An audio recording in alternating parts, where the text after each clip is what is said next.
ఆశీర్వాదము. అది మీ ఆ ప్రభావం మీ కుటుంబం మీద ఆశీర్వాదం మీకు వస్తుందని బాగా చేయండమ్మా. మీ పిల్లలందరూ చేయండి. ఇప్పుడు మన పిల్లలు నోట్లో ముద్దలు ఉన్నప్పుడు వాడు బాగుంటే మళ్ళీ మళ్ళీ పెట్టుకోండి. బాగా అయిపోతే వచ్చినప్పుడు ముందు చేస్తాడు కదా అట్లా. కాబట్టి దయచేసి మరి ఇంత విస్తృతంగా నేను మీటింగ్ ఎప్పుడు పెట్టుకోలేదు. నేను ఇంతమంది కూడా చూడలేదు. వాస్తవం చెప్తున్నా. మరి ఏ పని చేసి సార్ అనొచ్చు.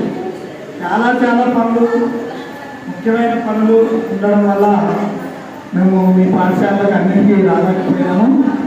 మరి అప్పటి పరిస్థితులకు ఇప్పటి పరిస్థితులకు చాలా వ్యత్యాసంగా భోజనాలు చేయాలని అంతకుముందు మీ ఇష్టం వచ్చినట్టు పెట్టేవారు. మెను ప్రకారం పెట్టమని చెప్పారు.